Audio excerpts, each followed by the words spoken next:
I've hunted Impala before, I've done management hunts, I've done cull hunts, but this was special because it was a management hunt, but it was also a really decent animal. It wasn't, an animal with terrible horns, it was a beautiful animal. And it just so happened that Graham had actually brought in 2 big Impala rams with fantastic horns, absolutely massive horns, that were much better than this particular animal, but this animal was actually preventing those 2 from breeding in with those females. So it needed to be taken out, and I was more than happy to do the job. I absolutely love the conservation side of hunting as well.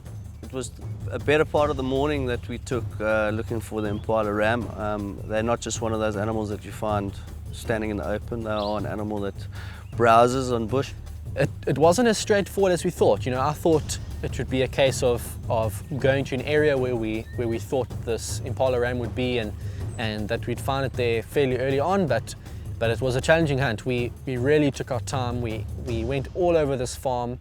We spotted many Impala, but as Graham and I were glassing for the animals, we realized that none of them were the particular ram that we wanted to find. And after a few hours, we had some success. We came up onto this hill.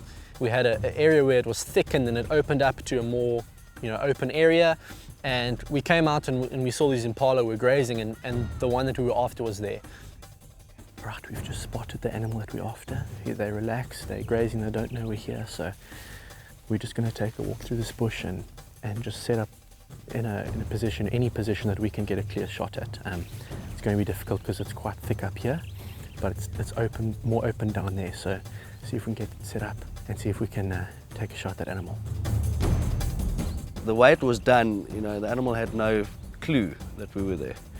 And that's the ethics of hunting, is to get up close enough to the animal and make sure that you can put a clean shot in.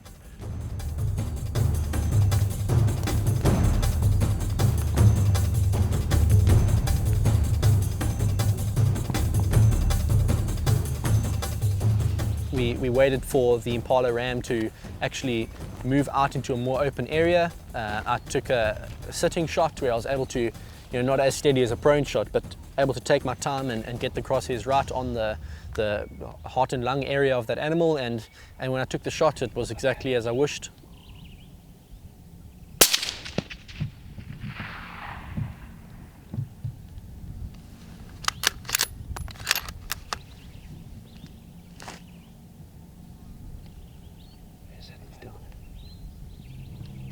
Watch him for a while. He's finished. Yeah.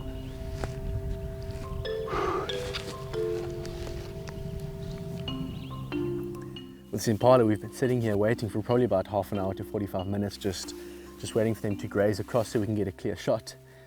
And finally, the animal we were after came out into the open.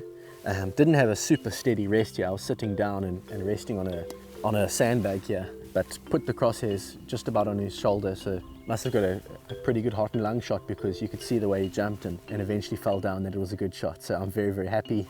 One shot, one kill, and I could not be happier. Let's go take a look at him.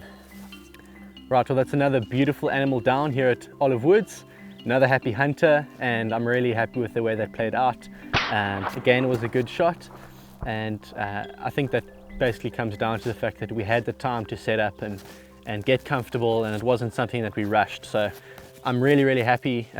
Graham did a really fantastic job guiding me in close to this animal today and directing me, which one to go for. It really played out nicely. Well done, Matt. I must say, thank you. Beautiful shot. Nice animal. It's one of the older rams that are on the farm here, but we've decided to take him out because we've reintroduced new genetics, and the best way to get that through is to take the older rams out so the new rams can do their job and take the genetics forward. Well done, Matt. I think that Impala is such a classic species. It's one of those animals that if you don't live in South Africa, you still know about it. It's something that you immediately put onto your list of what you want to hunt before you even come to South Africa. And so it's always a privilege to shoot them, but it's also something that if you come over here yourself and you want to shoot something, I would definitely put on my list. It's one of those animals that everyone knows about, so it's something you've got to get down.